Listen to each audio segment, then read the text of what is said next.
Hello दोस्तों, क्या आप जानते हैं कि आपकी खुशी और प्रेरणा का मुख्य कारण सिर्फ आपका दिमाग नहीं, बल्कि आपके दिमाग के अंदर चल रहा एक हार्मोन है, जिसे डोपामिन कहा जाता है।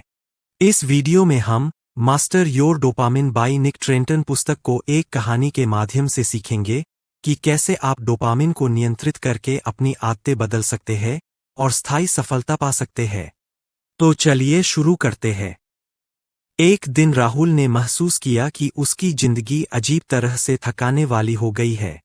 दिन भर मोबाइल स्क्रॉल करना, बार बार नोटिफिकेशन चेक करना, बिना वजह वीडियो देखना, और फिर भी मन खुश नहीं था। काम करने का मन नहीं करता, फोकस गायब था और छोटे छोटे काम भी बोझ लगने लगे थे। राहुल को लगता था कि शायद उसमें ही कोई कमी है। लेकिन असल में समस्या राहुल नहीं था, बल्कि उसके दिमाग के अंदर चल रहा एक केमिकल था, डोपामिन। डोपामिन को अक्सर खुशी का हार्मोन कहा जाता है, लेकिन हकीकत में यह एक खुशी से ज्यादा चाहत और उम्मीद का हार्मोन है। निक ट्रेंटन हमें बताते हैं कि डोपामिन हमारे दिमाग का वह ईंधन है जो हमें बिस्तर से उठने और काम करने के लिए प्रेरित करता है। यह एक प्राचीन शक्ति है जिसने हमारे पूर्वजों को भोजन और सुरक्षा खोजने में मदद की थी। लेकिन आज यह शक्ति एक कठपुतली नचाने वाले की तरह बन गई है। यह हमें खुशी नहीं देती, बल्कि हमें अगली चीज की चाहत में उलझाए रखती है। जब आप अपने फोन पर एक नोटिफिकेशन देखते हैं, तो वह जो हल्की सी बेचैनी और उत्साह महसूस होता है, वही डोपामिन की असली शक्ति है जो आपको खींचकर स्क्रीन तक ले जाती है, भले ही वे हमें लंबे समय में नुकसान ही क्यों न पहुंचाएं। राहुल की तरह हम सभी अनजाने में एक डोपामिन ट्रैप में फंस जाते हैं। जितना ज्यादा हम तुरंत मिलने वाले सुख के पीछे भागते हैं, उतना ही हमारा दिमाग असंतुलित होता जाता है। धीरे धीरे साधारण चीजें, पढ़ना, परिश्रम करना, सीखना, फीकी लगने लगती है, क्योंकि उनका इनाम देर से मिलता है।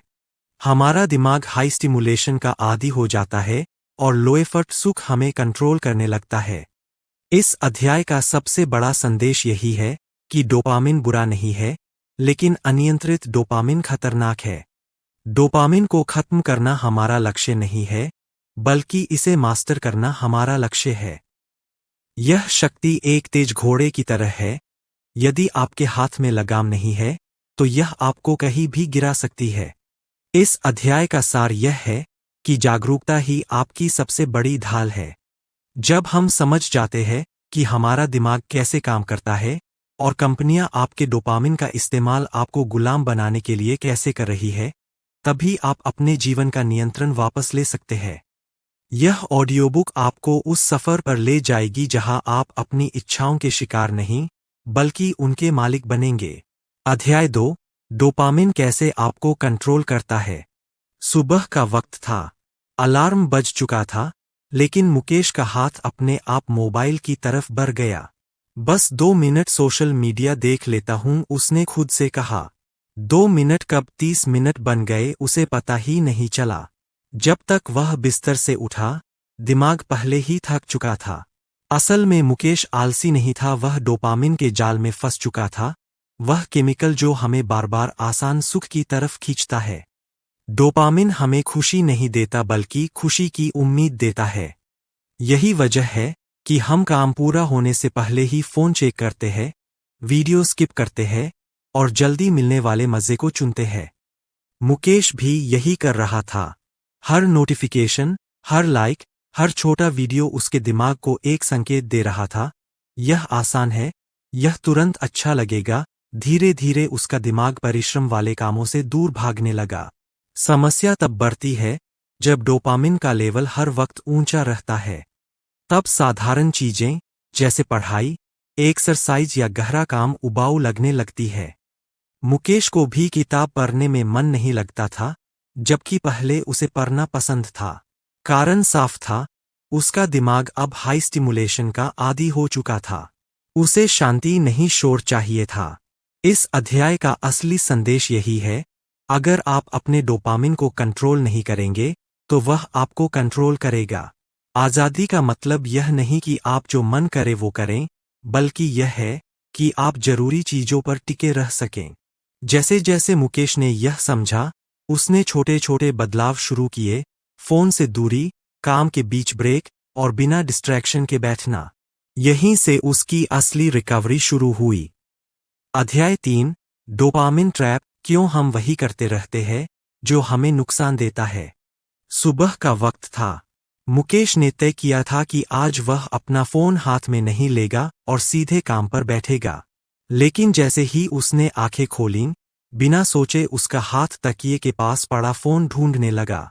नोटिफिकेशन की हल्की सी आवाज भी नहीं आई थी, फिर भी मन बेचैन हो गया। यही डोपामिन का ट्रैप है, जहां दिमाग असली खुशी नहीं, बल्कि उम्मीद की खुशी के पीछे भागता है। मुकेश जानता था कि फोन स्क्रॉल करने से कुछ खास नहीं मिलेगा, फिर भी वह खुद को रोक नहीं पाया। असल में डोपामिन हमें इनाम नहीं देता, बल्कि इनाम की उम्मीद देता है। यही वजह है कि हम बार बार वही काम दोहराते हैं। Social media, junk food, binge watching, भले ही बाद में पछताना ही क्यों न पड़े। अध्याय 3 हमें बताता है कि यह आदत हमारी कमजोरी नहीं है, बल्कि दिमाग की डिजाइन है। दिमाग आसान, तुरंत मिलने वाले सुख को चुनता है, चाहे वह हमें लंबे समय में नुकसान ही क्यों न दे। लेखक यहाँ एक अहम बात समझाते हैं, जब इनाम अनिश्चित होता है, तब डोपामिन और ज्यादा एक्टिव हो जाता है।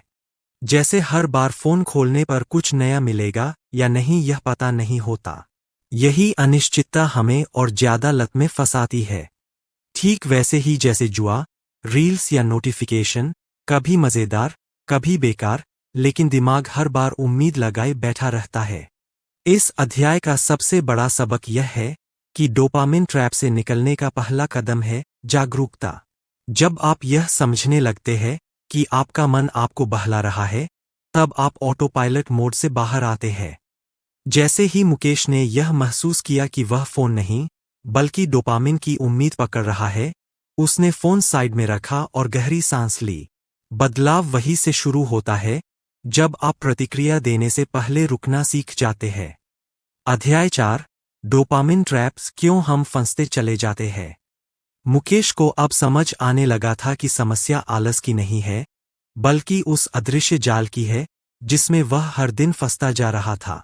सुबह उठते ही मोबाइल, फिर नोटिफिकेशन, फिर बस 5 मिनट और देखते देखते घंटों निकल जाते।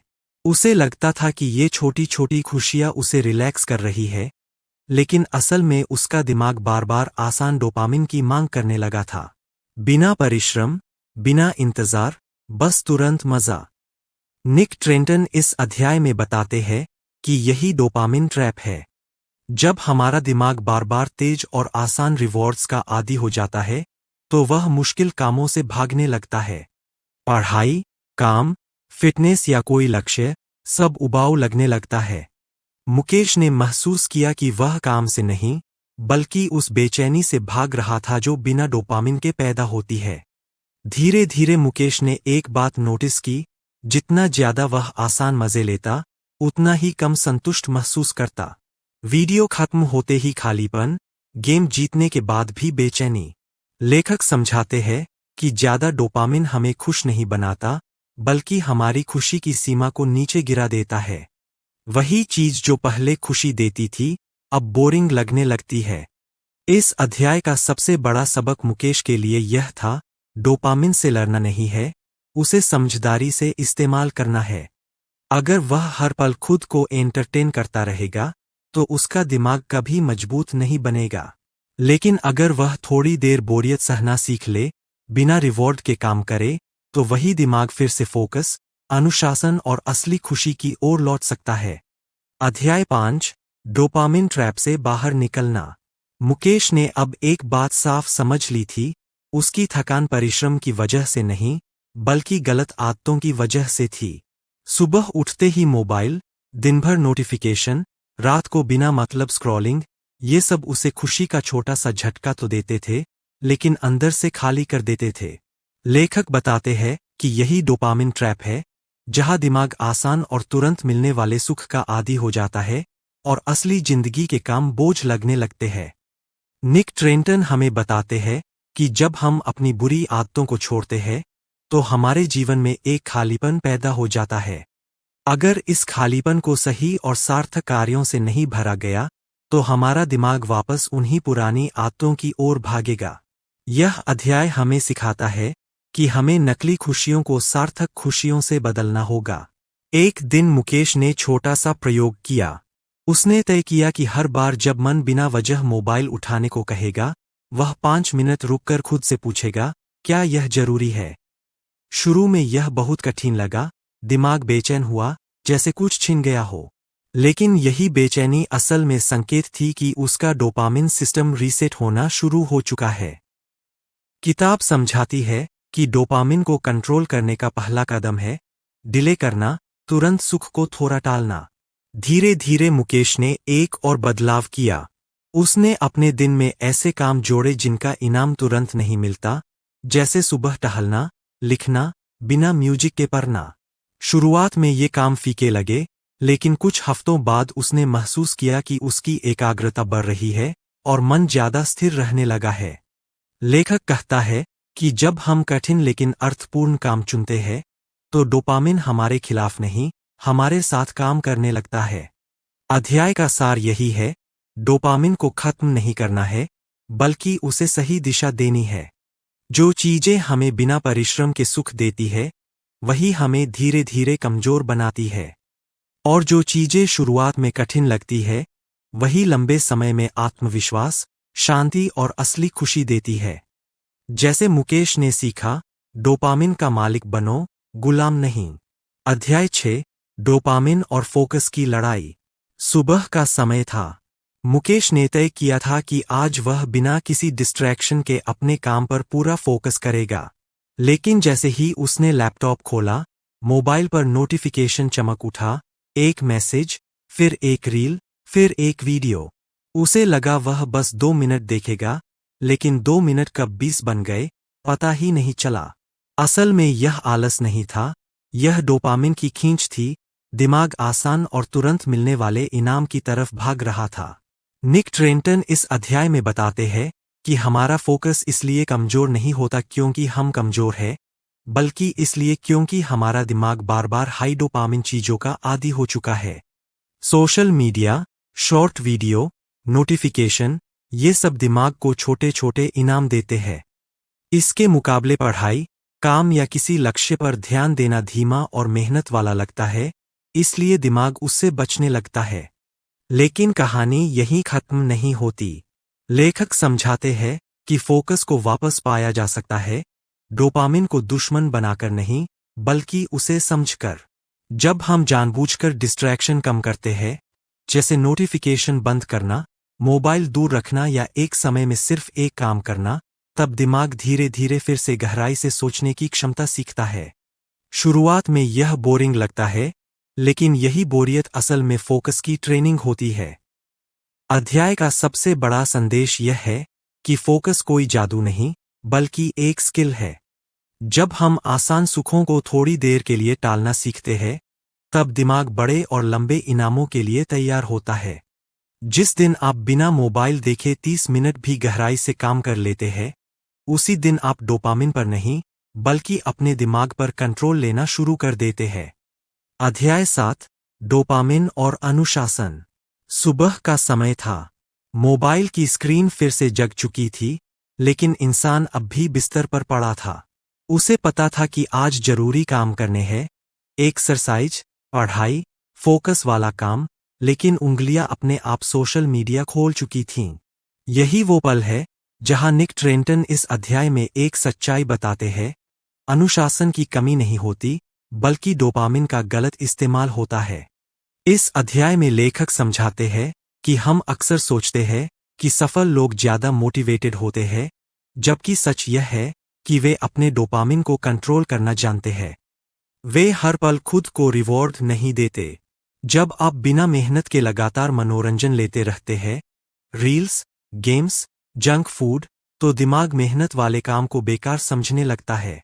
धीरे धीरे अनुशासन खत्म नहीं होता, बल्कि डोपामिन से दब जाता है। कहानी यही मोड़ लेती है। वही इंसान एक दिन फैसला करता है, मैं खुद को हर इच्छा पर रिवॉर्ड नहीं दूंगा।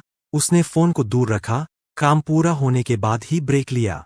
शुरुआत में दिमाग बेचैन हुआ, ऊब महसूस हुई, लेकिन कुछ ही दिनों में एक बदलाव दिखा। अब छोटे छोटे काम पूरे होने पर भी संतोष मिलने लगा। यही संकेत था कि डोपामिन का संतुलन लौट रहा है। अध्याय 7 का संदेश सीधा लेकिन गहरा है। अनुशासन कोई ताकत नहीं, बल्कि एक सिस्टम है। जब आप पहले मेहनत और बाद में रिवॉर्ड का नियम अपनाते हैं, तो दिमाग खुद ब खुद अनुशासित हो जाता है। आप खुद को जबरदस्ती नहीं बदलते, बल्कि अपने डोपामिन को सही दिशा दिखाते हैं, और यहीं से असली कंट्रोल शुरू होता है। अध्याय 8, डोपामिन और आदतों का जाल। मुकेश को अब यह समझ आने लगा था कि समस्या उसकी इच्छाओं में नहीं, बल्कि उसकी आदतों में छिपी है। हर सुबह मोबाइल उठाना, हर खाली पल में नोटिफिकेशन चेक करना, और रात को थककर वही चीजें देखना जिनसे तुरंत मजा मिलता है। ये सब आदतें धीरे धीरे उसकी जिंदगी को चला रही थीं। उसे लगा था कि वह खुद फैसले ले रहा है, लेकिन असल में उसके फैसले डोपामिन के छोटे छोटे झटकों से तय हो रहे थे। लेखक इस अध्याय में समझाते हैं कि डोपामिन आदतों को इनाम देकर मजबूत करता है। जब भी कोई काम तुरंत खुशी देता है, दिमाग उसे याद रखता है और अगली बार फिर वही करवाना चाहता है। यही कारण है कि बुरी आदतें जल्दी बनती है और अच्छी आदतें कठिन लगती है। दिमाग मेहनत वाले कामों को बाद के लिए टाल देता है, क्योंकि उनमें तुरंत डोपामिन नहीं मिलता। लेकिन यहीं पर बदलाव की चाबी छिपी है। अगर इंसान अपनी आदतों को छोटे कदमों में बदले, तो दिमाग भी धीरे धीरे नया रास्ता स्वीकार कर लेता है। लेखक कहते हैं कि हमें लक्ष्य पर नहीं, सिस्टम पर ध्यान देना चाहिए। यानी, मैं फिट होना चाहता हूं, सोचने से ज्यादा जरूरी है रोज 5 मिनट चलने की आदत बनाना। जब आदत आसान होती है, तो दिमाग विरोध नहीं करता।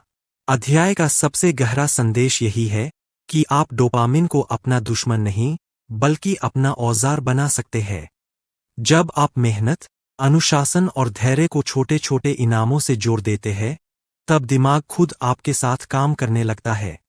उसी दिन से इंसान अपनी आदतों का गुलाम नहीं, बल्कि अपनी जिंदगी का चालक बन जाता है। अध्याय 9, डोपामिन और आत्मनियंत्रण। मुकेश को लगता था कि उसमें इच्छाशक्ति की कमी है। हर बार वह तय करता कि आज फोन कम चलाएगा, जंक फूड नहीं खाएगा और अपने काम पर फोकस करेगा, लेकिन कुछ ही घंटों में सब टूट जाता। उसे लगता था कि समस्या उसकी कमजोरी है, लेकिन असल में समस्या उसकी इच्छाशक्ति नहीं, बल्कि उसका डोपामिन सिस्टम था, जो हर आसान सुख की ओर उसे खींच लेता था। इस अध्याय में लेखक समझाते हैं कि आत्मनियंत्रण कोई जादुई ताकत नहीं होती। यह एक सीमित संसाधन है, जो बार बार के डिसीजन और ओवर स्टिमुलेशन से थक जाता है। जब हम लगातार सोशल मीडिया, नोटिफिकेशन, मीठा खाना या एंटरटेनमेंट लेते रहते हैं, तो हमारा दिमाग तुरंत इनाम का आदी हो जाता है। ऐसे में लंबे समय का लक्ष्य, जैसे पढ़ाई, फिटनेस या बिजनेस, उसे फीका लगने लगता है। मुकेश ने धीरे धीरे एक बदलाव किया। उसने खुद को हर समय कंट्रोल करने की कोशिश नहीं की, बल्कि अपने माहौल को बदला। फोन को दूर रखा, खाने का समय तय किया, और दिन में कुछ पल ऐसे रखे जहां कोई स्क्रीन नहीं थी। लेखक यही बताते हैं कि असली आत्मनियंत्रण ना कहने से नहीं, बल्कि टेम्पटेशन को दूर रखने से आता है। जब दिमाग को बार बार उकसाया नहीं जाता, तो कंट्रोल अपने आप मजबूत हो जाता है। अध्याय का सबसे बड़ा संदेश यही है कि आप खराब नहीं है, आपका सिस्टम ओवरलोड है। जैसे ही आप डोपामिन को संतुलित करना सीखते हैं, फोकस, धैर्य और अनुशासन अपने आप लौटने लगते हैं। आत्मनियंत्रण कोई संघर्ष नहीं रह जाता, बल्कि एक शांत और स्थिर आदत बन जाता है। अध्याय 10, डोपामिन को अपना दुश्मन नहीं, दोस्त बनाइए। मुकेश अब पहले जैसा नहीं रहा। वही फोन, वही सोशल मीडिया, वही काम, लेकिन उसका रिश्ता इन सब से बदल चुका था। पहले जहां हर नोटिफिकेशन उसके दिमाग को खींच लेता था, अब वह रुककर सोचता था। उसे समझ आ गया था कि डोपामिन कोई बुरी चीज नहीं है, बुरा है उसका गलत इस्तेमाल।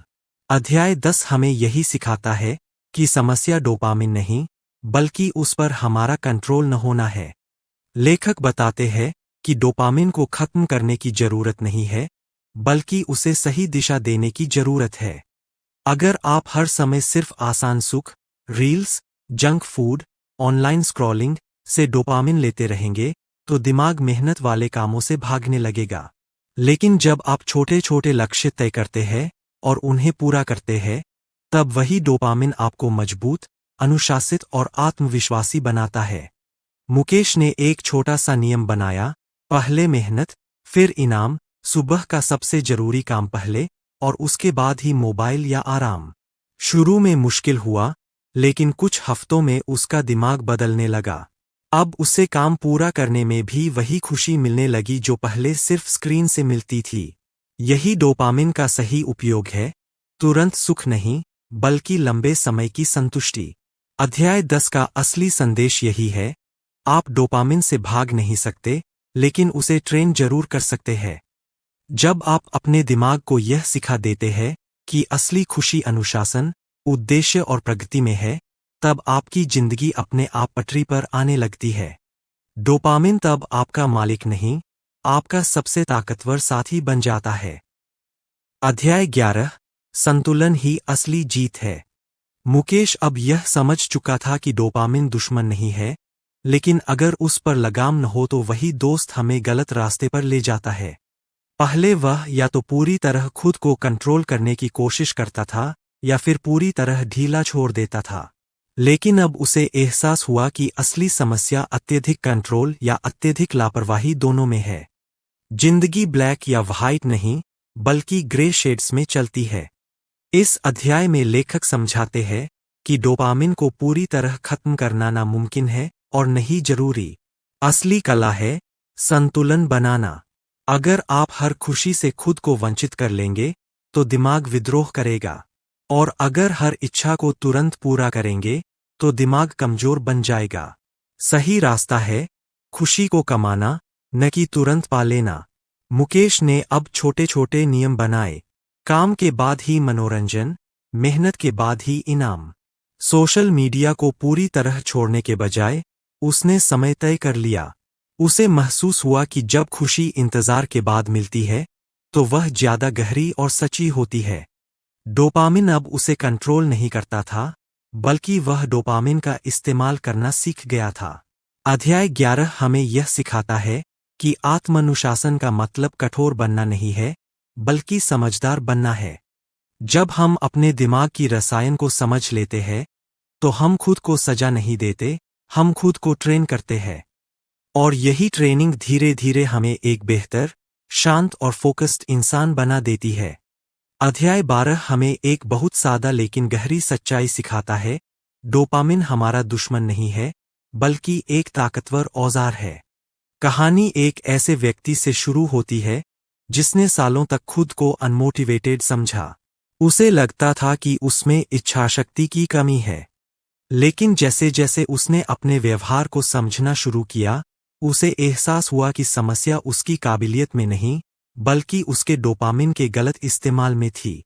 वह हर समय तुरंत मिलने वाले सुख के पीछे भाग रहा था, और यही उसकी ऊर्जा को धीरे धीरे खत्म कर रहा था। लेखक यहाँ समझाते हैं कि जब हम हर इच्छा को तुरंत पूरा कर लेते हैं, हर नोटिफिकेशन, हर स्क्रॉल, हर क्रेविंग, तो दिमाग सीख जाता है कि मेहनत की जरूरत ही नहीं है।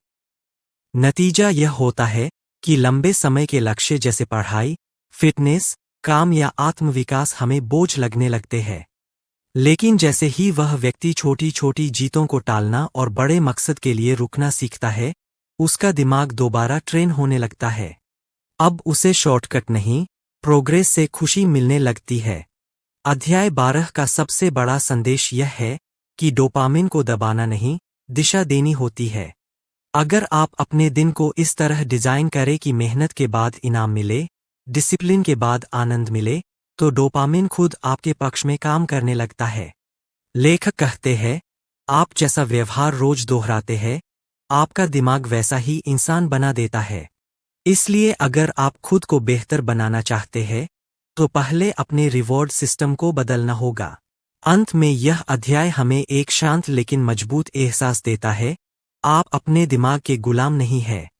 जिस डोपामिन ने आपको भटकाया, वही डोपामिन आपको फोकस, अनुशासन और आज़ादी भी दिला सकता है। फर्क सिर्फ इतना है कि अब आप उसे कंट्रोल करेंगे, न कि वह आपको। और यहीं से असली बदलाव शुरू होता है। अध्याय 13, डोपामिन को संतुलन में रखना, असली जीत। मुकेश को अब समझ आ चुका था कि समस्या उसकी आदतों में नहीं, बल्कि उन आदतों के पीछे छिपे इनाम में थी। जब भी वह कुछ अच्छा करने की सोचता, पढ़ाई, एक्सरसाइज या कोई लक्ष्य, दिमाग तुरंत पूछता, मुझे अभी क्या मिलेगा? अगर जवाब तुरंत सुख देने वाला नहीं होता, तो मुकेश का मन भटक जाता। यहीं से उसे एहसास हुआ कि डोपामिन को खत्म करना समाधान नहीं है, बल्कि उसे संतुलित करना ही असली कला है। लेखक इस अध्याय में समझाते हैं कि डोपामिन कोई दुश्मन नहीं है। यह वही केमिकल है जो हमें आगे बढ़ने की प्रेरणा देता है। समस्या तब शुरू होती है जब हम इसे सिर्फ आसान और तुरंत मिलने वाली चीजों, mobile, social media, junk food से जोड़ देते हैं। तब दिमाग वाले कामों को बेकार समझने लगता है। मुकेश ने पहली बार यह सीखा कि अगर वह अपने दिमाग को धीरे धीरे मुश्किल लेकिन सार्थक कामों से इनाम देना सिखा दे, तो उसकी जिंदगी की दिशा बदल सकती है। अब मुकेश ने छोटे प्रयोग शुरू किए। उसने तय किया कि हर काम के बाद इनाम नहीं मिलेगा। कभी कभी मेहनत सिर्फ इसलिए होगी क्योंकि वह जरूरी है। शुरुआत में यह असहज लगा, लेकिन कुछ दिनों बाद उसका दिमाग शांत होने लगा। उसे छोटी छोटी चीजों में संतोष मिलने लगा, काम पूरा करने की खुशी, प्रगति का एहसास और खुद पर भरोसा। यह वही जगह थी जहां डोपामिन उसका गुलाम नहीं, बल्कि उसका साथी बन गया। अध्याय 13 का असली संदेश यही है, डोपामिन को कंट्रोल करना नहीं, उसे सही दिशा देना सीखो। जब आप अपने दिमाग को बताते हैं कि हर सुख तुरंत नहीं मिलेगा, तब आप असल आज़ादी की ओर बढ़ते हैं। क्योंकि जो इंसान अपने इनाम को टाल सकता है, वही इंसान अपने भविष्य को जीत सकता है। अध्याय 14, डोपामिन को कंट्रोल करना ही असली कंट्रोल है। सुबह की हल्की धूप में मुकेश अपनी बालकनी में खड़ा था। मोबाइल हाथ में था, लेकिन आज अजीब बात थी, नोटिफिकेशन आते हुए भी वह उन्हें खोलने की जल्दी में नहीं था। उसे याद आया कि बीते कई हफ्तों से वह हर खाली पल में स्क्रीन ढूंढता था, जैसे दिमाग खुद नहीं कोई और चला रहा हो। तभी उसे समझ आया, समस्या मोबाइल नहीं थी, समस्या उस डोपामिन की थी जो उसे बार बार अभी, यही और चाहिए कहकर खींच रहा था। इस अध्याय में यही सिखाया जाता है कि डोपामिन दुश्मन नहीं है, लेकिन अगर यह बिना कंट्रोल के हो जाए तो हमारी आज़ादी छीन लेता है। जब हम हर इच्छा को तुरंत पूरा करते हैं, हर वीडियो, हर मीठा स्वाद, हर आलस, तो दिमाग धीरे धीरे मेहनत से भागने लगता है। फिर हमें वही काम भारी लगने लगता है जो असल में हमें आगे बढ़ाते हैं। पढ़ना, सोचना, धैर्य रखना। मुकेश ने एक छोटा फैसला किया, हर इच्छा पर तुरंत हाँ नहीं कहना। बोरियत आई तो फोन नहीं उठाया, बल्कि टहलने निकल गया। मन किया तुरंत खुशी पाने का, तो खुद से पूछा, क्या ये खुशी कल भी काम आएगी? यही अध्याय का असली संदेश है। डोपामिन को दबाना नहीं, बल्कि सही दिशा देना सीखो। जब हम इनाम को थोड़ा टालना सीखते हैं, तो दिमाग मजबूत बनता है। लेखक यही आकर एक सच्ची बात कहते हैं, जिस इंसान ने अपने डोपामिन पर कंट्रोल कर लिया, उसने अपने समय, फोकस और भविष्य पर कंट्रोल पा लिया। असली आज़ादी यही है कि आप अपने दिमाग के गुलाम न बने, बल्कि उसके ड्राइवर बने। और उस सुबह मुकेश ने पहली बार महसूस किया कि वह सिर्फ दिन नहीं, अपनी जिंदगी भी खुद चला रहा है। अध्याय 15, संतुलन ही असली जीत है। कहानी की शुरुआत एक चेतावनी से होती है। अक्सर जब हम आत्मसुधार की राह पर चलते हैं, तो हम अति करने लगते हैं। हम खुद पर इतनी पाबंदियां लगा देते हैं कि जीवन नीरस और बोझिल लगने लगता है। निक ट्रेंटन हमें समझाते हैं कि डोपामिन से पूरी तरह परहेज करना या साधु बन जाना समाधान नहीं है।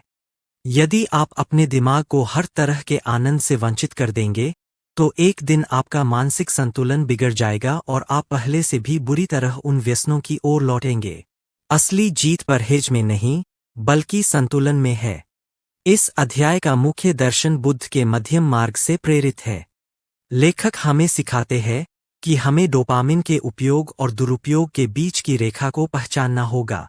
तकनीक, मनोरंजन और अच्छा भोजन दुश्मन नहीं है। समस्या तब शुरू होती है जब ये हमारी जरूरत के बजाय हमारी मजबूरी बन जाते हैं। निक ट्रेंटन कहते हैं कि एक मास्टर वह है जो शुक्रवार की रात को मजे से फिल्म भी देख सकता है और सोमवार की सुबह पूरी एकाग्रता के साथ अपने काम पर भी लौट सकता है। संतुलन का अर्थ है अपने मजे को चुनना, न कि मजे के हाथों चुना जाना। कहानी यहाँ एक व्यावहारिक समाधान देती है जिसे सचेत उपभोग कहा जाता है। ट्रेंटन हमें सलाह देते हैं कि हम जो भी करें पूरे होश में करें। अगर आप सोशल मीडिया चला रहे हैं तो उसे बिना सोचे समझे स्क्रॉल करने के बजाय एक निश्चित समय के लिए चलाएं और उसका आनंद लें। जब आप सचेत होते हैं तो आप डोपामिन के उस स्पाइक को महसूस कर सकते हैं और उसे बढ़ने से पहले ही रोक सकते हैं। यह अध्याय हमें सिखाता है कि कैसे हम अपने जीवन में हाई डोपामिन गतिविधियों को रिवॉर्ड के रूप में इस्तेमाल करें, न कि दिनचर्या के रूप में। अध्याय का समापन एक बहुत ही सुकून देने वाले विचार के साथ होता है। एक सफल जीवन वह है जहां अनुशासन आपको स्वतंत्रता देता है, न कि कैद। निक ट्रेंटन हमें याद दिलाते हैं कि डोपामिन को मास्टर करने का अंतिम लक्ष्य एक ऐसा जीवन जीना है जहां आप अपने लक्ष्यों के प्रति गंभीर भी हों और जीवन की छोटी छोटी खुशियों का आनंद लेने के लिए स्वतंत्र भी। जब आप संतुलन साध लेते हैं तो आप भीतर से शांत हो जाते हैं। यही वह असली जीत है जिसके बाद आपको फिर कभी किसी डिटॉक्स की जरूरत नहीं पड़ेगी। अध्याय 16, भविष्य के लिए डोपामिन का नियंत्रण। मुकेश अपने रोजमर्रा के जीवन में महसूस करता था कि हर छोटी सफलता और हर सोशल मीडिया नोटिफिकेशन उसे तुरंत खुशी दे रहा है, लेकिन कुछ ही समय बाद वह खालीपन महसूस करता। वह समझ गया कि उसकी डोपामिन की लत उसे केवल वर्तमान क्षणों की खुशी देती है, लेकिन लंबी अवधि के लक्ष्य और संतोष को पीछे छोड़ देती है। एक दिन मुकेश ने तय किया कि वह अपने डोपामिन को सिर्फ तत्काल इनाम के लिए नहीं बल्कि भविष्य के लिए नियंत्रित करेगा। उसने छोटे छोटे लक्ष्य बनाए, जैसे पढ़ाई, एक्सरसाइज और स्किल डेवलपमेंट, और हर छोटे कदम पर खुद को पुरस्कृत किया। यह उसे यह महसूस कराता कि असली खुशी तत्काल पुरस्कार में नहीं बल्कि स्थायी प्रगति में है। मुकेश ने यह भी सीखा कि अपनी आदतों को बदलना आसान नहीं होता। कभी कभी पुरानी आदतें, जैसे वीडियो गेम या सोशल मीडिया, डोपामिन की तीव्र लहरें भेजती थीं, लेकिन उसने धीरे धीरे उन्हें सीमित करना शुरू किया और अपनी ऊर्जा और फोकस उन चीजों में लगाई जो उसे लंबे समय तक संतोष देती थीं।